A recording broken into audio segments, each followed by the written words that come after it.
Oh, minha alma, eu preciso ter uma conversa séria com você.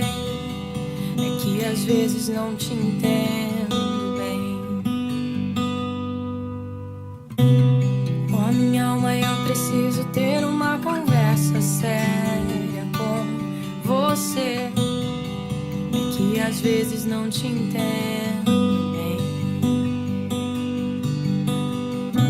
E a primeira coisa que eu preciso saber é: por que estás tão abatida assim? Eu venho percebendo, não queria te dizer, mas eu sei que ainda te perturbas bem dentro de mim. Parece até que se esquece que sem a fé é impossível agradar a Deus, e que a fé nada mais é que a certeza daquelas coisas que você não pode ver. Porque se você vê,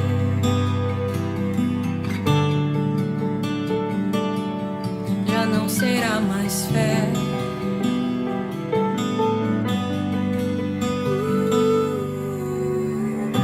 Parece até que não percebe que o nosso Deus sempre ao nosso lado está.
conversa séria com você.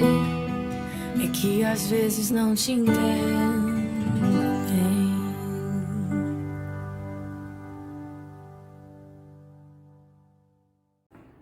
Graça e a paz, meus irmãos. Eu gostaria de convidar vocês a abrirem comigo as suas Bíblias no livro de 1 Samuel capítulo 1. Nós vamos ler a partir do verso 1. 1 Samuel capítulo 1, a partir do verso 1, diz assim: Houve um homem de Ramataim, Zofim, da região montanhosa de Efraim, cujo nome era Eucana, filho de Jeroão, filho de Eliú, filho de Tou, filho de Zuf, efraimita. Tinha ele duas mulheres. O nome de uma era Ana e o da outra Penina. Penina tinha filhos, mas Ana não os tinha. Subia este homem de sua cidade de ano em ano para adorar e sacrificar ao Senhor dos Exércitos em Siló. Assistiam ali os sacerdotes do Senhor Ofni e Finéias, os dois filhos de Eli. No dia em que Eucana sacrificava, dava porções do sacrifício a Penina, sua mulher, e a todos os seus filhos e filhas. A Ana, porém, dava porção dupla, porque ele a amava, ainda que o Senhor lhe tivesse cerrado a madre. A sua rival a provocava excessivamente para a irritar, porque o Senhor lhe havia cerrado a madre. Assim o fazia ele de ano em ano, e todas as vezes que Ana subia à casa do Senhor, a outra a irritava, pelo que chorava e não comia. Então Eucana, seu marido, lhe perguntou: Ana, por que choras? Por que não comes? Por que estás triste o teu coração? Não te sou eu melhor do que 10 filhos? Então Ana se levantou, depois que comeram e beberam em Siló. Ora, Eli, sacerdote, estava sentado numa cadeira junto a um pilar do templo do Senhor. Ela, com amargura de alma, orou ao Senhor, chorou muito e fez um voto, dizendo: Ó Senhor dos Exércitos, se benignamente atentares para a aflição da tua serva, e de mim te lembrares da tua serva, não te esqueceres, mas a tua serva deres um filho, ao Senhor o darei, por todos os dias da sua vida, e sobre a sua cabeça não passará navalha. Demorando-se ela em orar perante o Senhor, ele prestou atenção à sua boca. Ana só falava no coração, e os seus lábios se moviam, mas não se ouvia a sua voz. Eli a teve por embriagada. Ele disse: Até quando estarás tu embriagada? Aparta-te do vinho. Porém Ana respondeu: Não, Senhor meu, eu sou uma mulher atribulada de espírito, não bebi vinho nem bebida forte, mas estava derramando a minha alma perante o Senhor. Não tenhas a tua serva por filha de Belial, da multidão dos meus cuidados e do meu desgosto tenho falado até agora. Então lhe respondeu Eli: Vai-te em paz, e o Deus de Israel te conceda a petição que fizeste. Disse ela: Acha a tua serva graça aos teus olhos. Assim a mulher se foi o seu caminho, e comeu, e o seu semblante já não era triste. Levantaram-se de madrugada, adoraram perante o Senhor, voltaram e chegaram à sua casa em Ramá. Eucana teve relações com Ana, sua mulher, e o Senhor se lembrou dela. Passado algum tempo, Ana concebeu e deu à luz um filho, chamou Samuel, dizendo: Tenho pedido ao Senhor. Quando aquele homem, Eucana, com toda a sua casa, subiu para oferecer ao Senhor o sacrifício anual e para cumprir o seu voto, Ana não subiu. Disse a seu marido: Depois que o menino for desmamado, então o levarei para que apareça perante o Senhor e lá fique para sempre. Eucana, seu marido, lhe disse: Faze o que bem te parecer. Fica até que o desmames, tão somente confirme o Senhor a tua palavra. Assim ficou a mulher e amamentou o seu filho até que o desmamou. Havendo desmamado, tomou consigo um novilho de 3 anos, um efa de farinha e um odre de vinho, e o levou à casa do Senhor em Siló. Era o menino ainda muito criança. Degolaram o novilho e trouxeram o menino a Eli. Disse ela: Tão certo como vive a tua alma, meu Senhor, eu sou a mulher que aqui esteve contigo orando ao Senhor. Por este menino orava eu, e o Senhor me concedeu a petição que eu lhe fiz. Pelo que também agora eu entrego ao Senhor por todos os dias que viver pertencerá ao Senhor. E adoraram ali ao Senhor.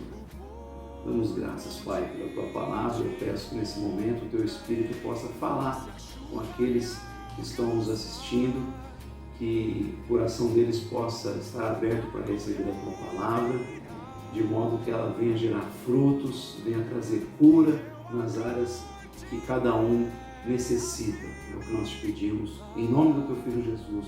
Amém. Bart Millard, é um cantor cristão muito conhecido, especialmente nos Estados Unidos, e ficou conhecido especialmente pela canção Se Eu Pudesse Imaginar, e que inclusive é o título do filme que fala sobre a sua biografia. Esse cristão, por muito tempo, tentou a carreira na música, mas nunca conseguiu alcançar o êxito que ele buscava, o progresso que ele buscava. E o curioso é que isso acontece quando ele decide tratar alguns traumas que ele carregava, algumas angústias que ele carregava. E isso tinha a ver com a relação tribulada que ele possuía com seu pai. Seu pai era um homem muito violento, um homem severo, e que por conta dessa violência, dessa severidade, fez com que a própria esposa o abandonasse o filho. E o Bart, quando cresce, alcança determinada idade, sai de casa e vai tentar a vida na carreira musical. Ele era um bom músico, mas segundo os produtores, ele ainda não tinha criado algo que fosse dele, que tivesse a ver com a sua própria história. E num determinado momento de decepção, frustração na carreira musical, ele retorna para sua casa e lá o seu pai, diferente do que ele imaginava, estava muito receptivo, tentando se reconciliar com o filho, ainda até mesmo propõe consertar um carro antigo para passar um tempo junto com o seu filho, e aquela sugestão irrita Bart, né? Ele falou: por que isso agora? Porque depois de tanto tempo, de causar tantos males para mim, na minha alma. E ele então fica irritado com seu pai, e quando ele está indo embora, ele acaba encontrando no carro um laudo médico do seu pai dizendo que ele estava com câncer num estágio muito avançado, estava num estágio terminal. E aí então se aproxima do pai, e para sua surpresa ele descobre que Deus tinha trabalhado durante aqueles últimos tempos muito no coração do pai. O pai dele estava completamente quebrantado, e um dos pedidos do pai era que pudesse ver o filho pelo menos mais uma vez antes de morrer. E ele vai encontrando esse pai completamente transformado, com o coração doce, com paciência, querendo tentar consertar ou reparar tantos males que havia feito. E ele inclusive escreve no seu diário: meu pai que eu sempre quis está prestes a deixar esse mundo. E finalmente o pai dele vem a óbito, e quando ele está na van com a banda, ele começa a perceber no seu diário que em vários trechos, várias páginas, ele havia escrito: se eu pudesse imaginar, imagine só. Que é imaginar como seria com o pai dele, diante de Deus, na glória, onde ele poderia desfrutar da presença de Deus junto com sua família, com seu pai, imaginar uma vida com esse pai restaurado. E aí ele escreve sobre isso: se eu pudesse imaginar estar diante de Deus. E essa música acaba se tornando a mais ouvida nos Estados Unidos, não apenas no gênero evangélico, gospel, mas em todos os estilos musicais. E por que eu estou falando de Bart Millard? Porque, semelhantemente, nesse texto a gente vê uma pessoa que também carregou uma angústia, uma dificuldade, uma amargura durante muitos anos, que é a Ana. O texto diz que o hábito do marido da família, como de todos os israelitas, era subir anualmente para sacrificar ao Senhor, para cultuar a Deus. E o texto deixa claro para nós que eles subiram por vários anos, né? Eles todos os anos iam, e Ana voltava angustiada. Ela ia à presença de Deus e voltava pior, voltava atribulada. Por quê? Porque ela não tinha filhos, e isso era um motivo de vergonha. O fato de ser estéril é um motivo que a envergonhava, que causava dor nessa mulher. E para intensificar essa dor, a sua rival Penina ficava provocando ela constantemente. Então ela, por muitos anos, subiu com seu marido carregando essa amargura, carregando essa dor. E o fato é que todas as vezes que nós carregamos angústias conosco, todas as vezes que nós não trazemos à luz, não expomos, mas visamos enterrar nos porões mais obscuros da nossa alma, isso se torna um veneno para nós mesmos. Todas as vezes que nós enterramos as angústias, escondemos as nossas angústias, elas envenenam a nossa própria vida. Se não, veja, O fato de Ana ter enterrado essa angústia, ter camuflado essa angústia, não trazer à luz, fez com que ela, num primeiro momento, perdesse a visão de quem era Deus. O versículo 6 diz que a sua rival a provocava excessivamente para a irritar, porque o Senhor lhe havia cerrado a madre. A versão católica diz que a provocava excessivamente a ponto de fazê-la murmurar contra Deus. Ana, por conta da sua dor, da sua vergonha, passa a murmurar contra Deus, a ficar irritada profundamente e direcionando isso ao próprio Deus. E quantas pessoas não acabam questionando o caráter bondoso de Deus por conta das suas angústias? Mesmo que não manifestem isso explicitamente, mas sabem que lá no fundo carregam esse tipo de sentimento de indignação, de incredulidade, de sentimento de injustiça. Quantos não já disseram na vida: Deus é injusto, que a vida é injusta, porque questionam por causa de alguma falta, de algum problema ou de algum trauma que passaram, tiveram na sua experiência passada, e isso faz com que elas questionem o próprio Deus. É curioso porque na primeira tentação do homem a gente vê Satanás fazendo exatamente isso com Eva, sugerindo que Deus estivesse privando ela e o homem de algo que era só para ele, que fosse exclusivo para ele, né? Deus sabe que no dia que você comer do fruto, assim como Deus, vocês serão conhecedores do bem e do mal. Então Satanás põe esse ponto de interrogação na mente da mulher para que ela duvidasse, passasse a duvidar do caráter de Deus. Será que Deus realmente está nos privando? Ele quer algo exclusivo para ele? Ela passa então a questionar o caráter de Deus. Então há muitos que estão questionando: será que Deus é bom? Será que Deus é justo? Por que Deus permitiu que eu passasse por tal situação? E esquecem de confiar, inclusive crentes. Lá no fundo carregam esse sentimento e passam a duvidar, deixam de ter a certeza da revelação de Deus, de que Ele é bom, todo-poderoso, justo, santo, e que quer o melhor para os seus filhos e sabe o que é melhor para os seus filhos. Agora veja, ela não apenas perde a visão de quem é Deus, mas inclusive ela perde a visão de quem ela era. Porque assim, o conhecimento do ser humano está atrelado ao conhecimento de Deus. João Calvino, no início das Institutas, diz isso, que esse conhecimento está atrelado com o autoconhecimento e o conhecimento de Deus. Todas as vezes que a gente tira o fundamento correto, a gente vai passar a ter um problema com a visão antropológica de quem é o ser humano. Porque o fundamento da vida é religioso. Toda a nossa visão de mundo passa a ser determinada pela nossa visão religiosa. Quando a gente deixa de ter a convicção de quem Deus é, a gente passa a viver uma confusão de quem nós somos. Uma das definições mais simples das Escrituras sobre quem é o ser humano é: nós somos imagem. O que diz Gênesis? Façamos o homem à nossa imagem. Ou seja, nós somos a imagem do Deus que nós adoramos. E como ela passa a questionar o caráter desse Deus, ela passa a duvidar se Ele é bondoso, se Ele de fato é misericordioso, justo, ela tem uma visão de si que a leva a se depreciar.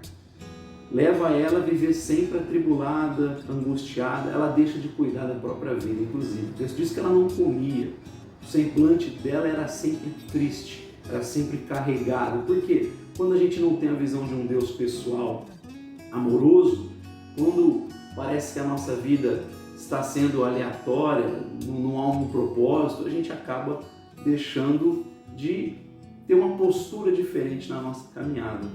Então a Ana passou a deixar de cuidar da própria vida, de si mesma. Ela não comia, não se alimentava, não fazia absolutamente nada. Por quê? Porque a visão fundamental da vida foi deturpada por conta da angústia que ela carregava, que ela tentava enterrar no mais profundo da sua alma. E aí ela perde a visão de quem ela era. Só que não apenas ela perde a visão de quem ela perde a visão do próximo. O texto diz que o seu marido dava porção dupla para ela porque ele a amava. O texto mostra, que deixa claro o amor que ele nutria por ela. Ele dava parte para Penina, para os filhos, mas para Ana ele separava uma porção dupla porque ele queria demonstrar o amor por ela. Ele mesmo diz: olha, eu não sou melhor para você do que 10 filhos, mas ela é incapaz de perceber esse amor, de agradecer por esse amor. Então não é apenas deixar de agradecer pelo que Deus faz, pela vida, pelo cuidado. Ela tem a visão de Deus deturpada, a visão de si, ela vive se autodepreciando, uma autopiedade, e ela perde completamente a capacidade de enxergar o amor, a bondade ao seu redor. Porque na raiz de todo o sentimento de autopiedade reside o egoísmo, o egocentrismo. A pessoa acaba autoalimentando aquela angústia e parece que quer as pessoas ali com dó, com pena dela, né? No fundo a gente vê que a base ali é egocêntrica, é o pecado, e a gente precisa tratar isso. O pensador Gilbert Chesterton disse há mais de 100 anos atrás algo muito interessante no seu livro Ortodoxia. Ele vai dizer que o suicida, ele é mais egoísta do que um homicida. Para nós parece um negócio absurdo, estranho, mas ele diz assim, olha, o homicida faz algo trágico, faz algo repugnante, mas ainda faz porque ele acredita que alguma coisa vale muito a pena na vida. Então ele mata alguém porque ele quer aquele dinheiro, ele quer um relógio, ele quer um carro, ou ele quer uma pessoa, e isso leva a cometer algo repugnante, mas por quê? Porque para ele algo vale muito a pena nesse mundo. Já o suicida, ele vai dizer como se ele não apenas tirasse a sua vida, mas é como se ele matasse tudo na existência. É como se ele dissesse que o pôr do sol, o nascer do sol não valem a pena, que a sua mãe não vale a pena, que o seu pai não vale a pena, que os seus irmãos não valem a pena, que os seus amigos não valem a pena, que os seus filhos não valem a pena, que os pássaros não valem a pena, que cada flor que Deus cria não vale a pena. É como se ele matasse tudo, não apenas a própria vida. Então ele vai dizer, no fundo ele é mais egocêntrico, ele é pior do que o homicida. Porque aquele ainda acredita que algo vale a pena, e esse acha que nada vale a pena. Por quê? Egocentrismo. Então ela perde a capacidade de ver que ela está cercada de bênçãos. Quando nós enterramos essas angústias e ficamos alimentando esse sentimento de autopiedade, a gente vai se tornando incapaz de ver que Deus nos cerca de bondade, de bênçãos, e a gente deixa de agradecer. Então aquilo foi envenenando a vida de Ana. Talvez você esteja envenenando a sua própria vida por conta de uma angústia que você carrega, por causa de um trauma que você carrega, uma palavra que te feriu há muitos anos atrás, pelos pais, pelo seu cônjuge, por um amigo, e você não traz isso à luz, está escondendo, mas isso te causa dor. Todas as vezes que você passa por algum tipo de circunstância que te lembra, você fica mal, você fica abatido. Por quê? Porque você nunca trouxe isso para a luz, nunca expôs diante de Deus. Isso está envenenando a sua vida. Todas as vezes que nós escondemos as angústias, nossa alma é envenenada. Mas, por outro lado, todas as vezes que nós trazemos a luz, colocamos diante de Deus, Ele transforma essa angústia em um vinho precioso. Ele é capaz de pegar isso que está envenenando, azedando a nossa vida e transformar num vinho precioso, saboroso. E como é que a gente transforma, então, angústia em vinho? E nós aprendemos com Ana, num primeiro momento, que nós transformamos angústia em vinho quando nós tomamos uma atitude. Ana se levantou. O texto diz, versículo 9, então Ana se levantou depois que comeram e beberam, e ela passa a buscar a Deus. Mas a primeira atitude é se levantar, é tomar uma atitude de prontidão, é você dar o primeiro passo na busca pela sua cura, o primeiro passo na busca por transformação. Até porque 50% do processo de cura é nós reconhecermos que temos um problema. Então nós precisamos tomar uma atitude. Não é que ela se levantou, mudou tudo, mas é o primeiro passo na busca, na mudança. É vencer esse sentimento de autopiedade. É você não permitir ser refém desse sentimento de autopiedade. Talvez você está aí lambendo as suas feridas e se remoendo na sua dor, e há muito tempo você só vai mudar se você decidir se levantar. Essa expressão aparece também no texto de 2 Reis, quando trata sobre Elias. 1 Reis, quando Elias ele está bebendo água do riacho de Querite e os corvos são enviados por Deus para darem um alimento ao profeta. E o texto diz, o riacho se secou. e Deus diz a Elias: levante-se e vá a Sarepta, porque ali eu dei ordem para uma viúva para que ela te alimente. E essa ideia de se levantar é nós não permitirmos que os nossos frutos fiquem escondidos sob a cama. A gente não deixar de ver os potenciais da graça de Deus na nossa vida, como Ele nos cerca de potenciais, como Ele coloca nas nossas mãos, e a gente não enterrar esses potenciais, não desistir. Então, levante-se, se levante. A primeira coisa que nós temos que fazer é nos levantarmos. Dar um basta, um chega, fazer alguma coisa diferente. Não dá, já diz a sabedoria popular, para ter resultados diferentes, fazendo sempre as mesmas coisas. Então, se você quer um fruto diferente, precisa plantar uma semente diferente. Não dá para esperar resultados diferentes fazendo as mesmas coisas. É preciso se levantar. O que você precisa fazer? Não sei. Só você o sabe.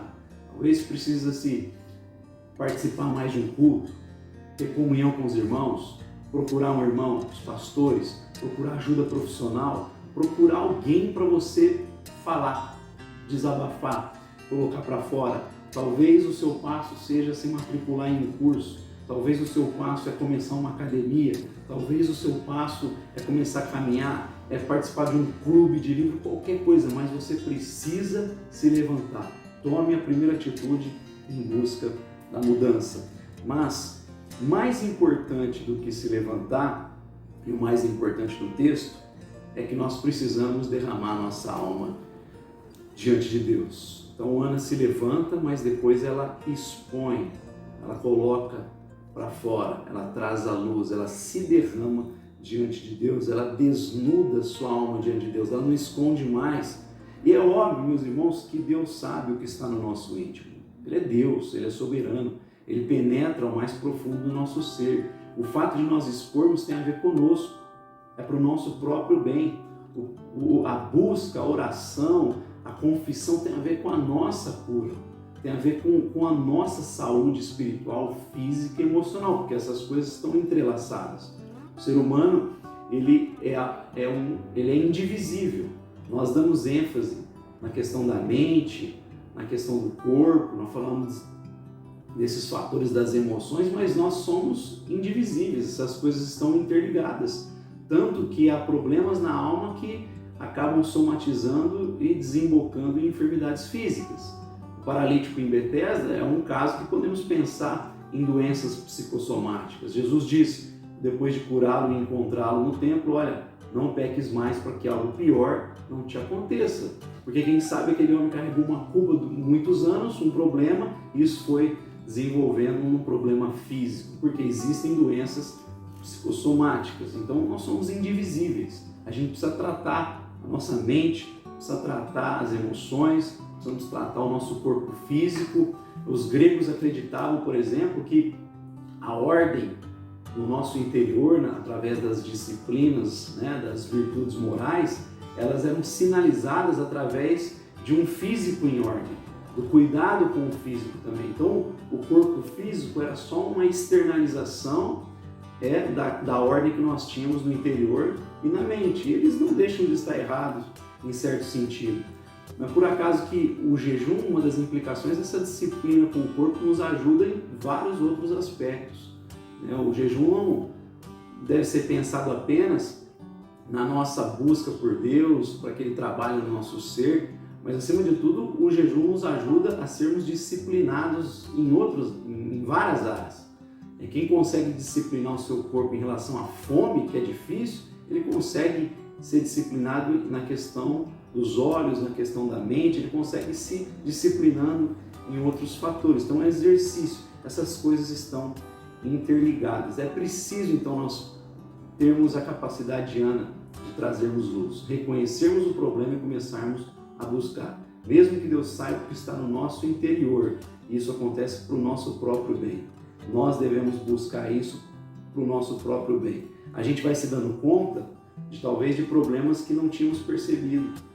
Pode perceber que quando você começa a buscar a ajuda de alguém, quando você ora diante de Deus, no momento que você vai falando, no decorrer do processo, você vai percebendo que existem fatores aí dentro de você que talvez você não tinha visto antes. Salmo 73, Asaf: Ele diz, tive inveja dos ímpios, porque eles tanto prosperavam, quase eu vacilei na fé. Mas aí o versículo 17 ele diz, no capítulo 73 de Salmo, quando eu entrei no templo, porém eu entendi o que Deus vai fazer com os ímpios, mas é só quando ele entra no templo, quando ele se coloca diante de Deus, que ele passa a entender, porque vem a luz de Deus sobre a sua alma. E aí ele vai dizer assim, eu falei como insensato, eu estava sendo incrédulo, carregando inveja, carregando uma série de sentimentos e pecados dentro de si que ele não tinha nem percebido antes. É só quando a gente traz a luz e começa a buscar que a gente vai vendo que tem muita coisa a ser tratada na nossa vida e acima de tudo a gente vai, conforme o tempo, captando a vontade de Deus. Como se a gente fosse sendo engravidado da vontade de Deus. Veja comigo, Ana tinha uma vergonha na sua vida. Ela não tinha um filho, mas a nação de Israel tinha uma vergonha maior, porque ela não tinha um profeta, ela não tinha a voz de Deus. Ana queria um filho, Deus queria um profeta. Ana clamava para Deus acabar com a sua vergonha. Deus esperava que ela clamasse para acabar com a vergonha de Israel.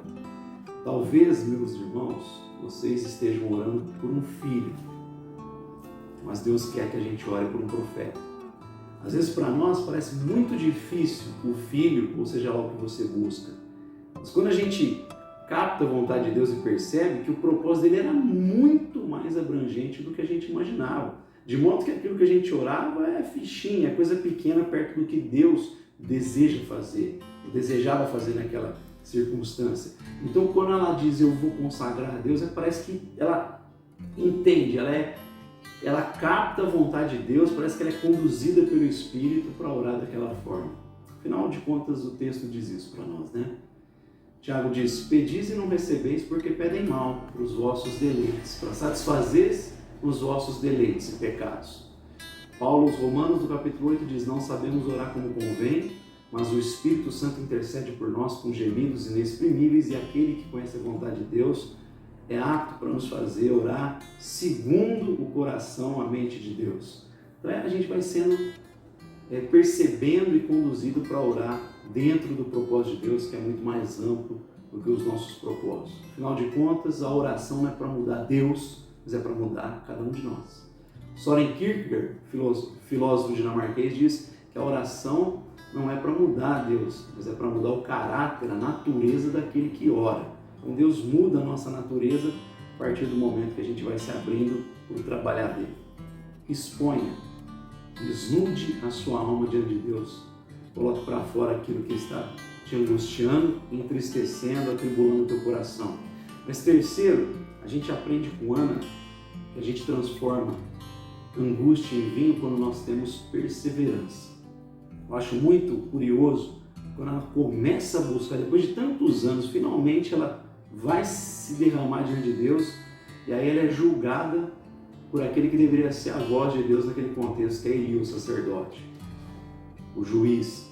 E ela começa a orar e ele julga ela precipitadamente como bêbada. Até quando você vai continuar bebendo, mulher? Ela poderia, depois daquela palavra, simplesmente falar, chega, não dá mais, eu estou tão atribulada durante tanto tempo, quando finalmente eu vou fazer algo, tomo uma atitude, estou buscando a Deus, eu sou julgado dessa forma. A palavra de Eli poderia ter afundado Ana de vez, só que ela persevera. Ela não dá ouvidos, ela fala, não julgue a tua serva assim, eu estou aqui me lamentando diante de Deus, e aí ele, então Deus confirme na sua palavra. É sempre assim, parece que sempre que nós estamos no processo de busca, o inimigo tenta nos desanimar. E é sempre no início. O grande propósito da existência humana, ele é alvo de uma oposição no início. Jesus, ainda criança, tem que fugir para o Egito porque Herodes manda matar todas as crianças até 2 anos de idade. Quando Moisés nasce, a mesma coisa, ele seria o libertador de Israel. Quando Neemias começa a reconstruir os muros, ele sofre muita oposição, Mal havia começado e já tinha oposição. Não é por acaso que Zacarias diz, não despreze os humildes começos de Deus. Tenha fé em tudo que você faz, mesmo que esteja no início, Deus é capaz de pegar uma semente menor, um grão de mostarda, e se transformar na maior das hortaliças. A gente tem que perseverar sempre com fé e com oração. Persevere, não permita que as pessoas te calem. Faça como Bartimeu, quando tentaram calá-lo, ele ouve que Jesus está passando, começa a gritar. Ele não se deixa ser vencido, ele continua gritando ainda mais até que ele consegue ter a atenção de Jesus. Então persevere, mas além de perseverar é preciso ter fé, porque sem fé é impossível agradar a Deus, porque aquele que crê que Ele existe, e aqueles que dele se aproximam precisa crer que Ele existe e que é galardoador daqueles que o buscam, Ele recompensa aqueles que o buscam. Ana, depois de orar, ela come e diz o texto, seu semblante já não era mais abatido, já não era triste. Ela muda o semblante, ela já está confiante em Deus. Mesmo antes do milagre da bênção, ela confia em Deus. O fato de derramar a alma já traz do coração dela a paz para o coração dela, aquieta a alma dela e ela está com o semblante agora feliz, em paz. Ela está confiante de que Deus pode fazer. E a fé é dessa forma, a gente precisa crer mesmo antes de ver. É assim que é a fé. A fé traz à existência as coisas que não existem, diz Romanos, quando Paulo se refere a Abraão. A gente precisa crer que Deus é capaz, que Ele pode. A gente precisa ter fé, orar com fé. É dessa forma que Ana fez. Ela ora, ela ouve a palavra de Eli, ela tranquiliza o seu coração, porque ela não está projetando a fé na expectativa dela. Agora ela tem uma palavra, ela confia que Deus a conduziu e ela descansa. A gente tem que projetar nossa fé na palavra de Deus, porque a palavra de Deus nunca se cumpre. Não é a fé na fé, não é o fideísmo, é a fé na revelação na palavra de Deus. Quando a nossa fé é projetada na palavra de Deus, a gente tem segurança para caminhar. Pedro, quando ouve de Jesus, venha, e aí ele anda sobre as águas porque tem a palavra de Deus, de Cristo, que se torna o seu chão. Então é diferente de algo esotérico, né? Tem muita gente hoje quebrando a cara porque está projetando fé na própria expectativa. Ela deseja algo e ela faz em nome da fé, mas a Bíblia não ensina isso. A Bíblia diz que a gente tem que projetar fé na palavra eterna de Deus, porque os céus e a terra passarão, mas a palavra de Deus jamais passará. Ela permanece para todo sempre. Tenha fé. Mas quando Deus vir com graça, com consolo, com provisão, ele vir com bênção, seja grato. Seja grato, não esqueça dos teus votos, das suas orações, seja grato. Depois de receber Samuel, Ana cumpre o voto que fez. Ela entendeu que aquilo era a vontade de Deus. E ela leva Samuel, ela testemunha do milagre, ela testemunha da ação de Deus para ele. E olha, tão certo como vive o Senhor, eu estava aqui atribulado e está aqui a bênção. Esse é o meu filho, vai viver aqui para todo sempre, vai ficar na casa do Senhor. Ela leva, testemunha e glorifica a Deus, ela cultua a Deus mais uma vez com a sua casa ali diante do altar. Seja grato, não esqueça das bênçãos de Deus. Até mesmo nesse momento de angústia, traga à memória as bênçãos de Deus. Não esqueça de cultuar a Deus. Uma coisa importante que Ana faz, mesmo na situação de abatimento, antes dela se derramar diante de Deus, ela ia com seu marido. Isso é importante, mesmo quando a gente ainda está com dores, não deixar de cultuar, de estarmos diante de Deus. Ela nunca deixou de estar diante de Deus. Venha para o culto público, participe da comunhão com seus irmãos, porque ali a gente acaba encontrando força, refrigério, ajuda, suporte, apoio. Nós não podemos negligenciar esse momento do culto público nas nossas vidas. Não deixe de participar. Não se limite a uma relação virtual. Deus nos chamou para termos comunhão uns com os outros. É na comunhão dos santos que nós temos acesso ao novo e vivo caminho que Ele nos abriu. Pode olhar na sua Bíblia que quando diz entrai com perseverança no Santo dos Santos pelo novo e vivo caminho, no final do capítulo ele diz para nós não deixarmos de congregar como é costume de alguns. Ou seja, a ideia é do culto público, é o corpo de Cristo, é algo coletivo. A gente não pode perder isso de vista e nunca negligenciar o nosso culto, o nosso ajuntamento, o ajuntamento dos santos. É no corpo de Cristo que a gente recebe esse vigor, esse fortalecimento. Então Ana, apesar da tribulação, ela continua indo. ela continua sacrificando, ela continua indo com a sua família buscar a Deus, mas no final ela está indo com o coração jubiloso, porque Deus abençoou, Deus fez o que prometeu, houve transformação, houve livramento das suas angústias. Você quer transformar a angústia em vinho? Se levante, tome uma atitude, primeiro passo na busca da transformação. Derrame a sua alma, traga para fora, não esconda nenhuma gaveta, mas abra e coloque a exposição da luz da glória de Deus. Tenha perseverança, tenha fé, seja grato, cultive a gratidão no teu coração. Eu convidar você a se colocar diante de Deus. Se alguma coisa tem te machucado há tanto tempo, causou traumas na sua vida, tem impedido você de caminhar, feche os teus olhos e exponha para Deus. Deus ouve o nosso clamor, Ele se importa conosco.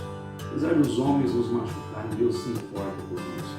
Ele não quer que você viva dessa forma. Ele não fez você para ser aprisionado ou aprisionada pela autopiedade. Ele quer que você seja liberto disso e caminhe no crescimento, caminhe em direção aos propósitos dele. Ele quer que você experimente o bom vinho. Vamos orar. Pai Santo, o Senhor conhece o coração de cada pessoa que está nos assistindo nesse momento. Sabe das angústias que essa pessoa passou, sabe das palavras que a feriu, sabe dos traumas que ela enfrentou, seja na infância, na adolescência, no casamento, seja na igreja. Eu peço que o Senhor não permita que prisões venham se perpetuarem nessas vidas. Que o Teu Espírito possa trazer cura hoje, possa trazer livramento agora. Essas pessoas possam tomar essa atitude em busca do milagre da transformação. Quebra todo tipo de bloqueio, de barreira, toda enfermidade, seja ela física, espiritual, emocional. Derrama do Teu bálsamo nesse momento e traga cura para cada vida. Que elas consigam pedir perdão para quem as feriram. Que elas possam ter essa disposição para quê? Para serem curadas pelo Teu Espírito, porque nós precisamos perdoar para sermos perdoados. Que a Tua graça opere de maneira poderosa. Em nome do Teu Filho Jesus eu peço. Amém. Deus abençoe poderosamente a sua vida e te leve a experimentar esse vinho precioso do Evangelho da Graça de Deus.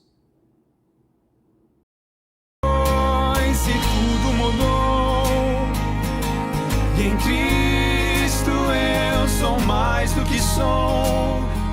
Pra trás eu deixo o homem que fui e as casas que eu construí longe de Ti.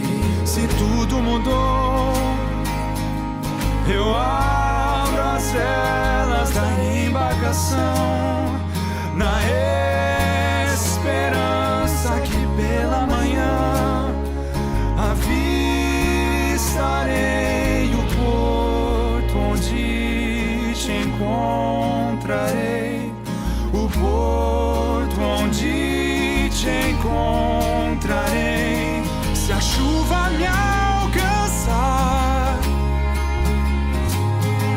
e o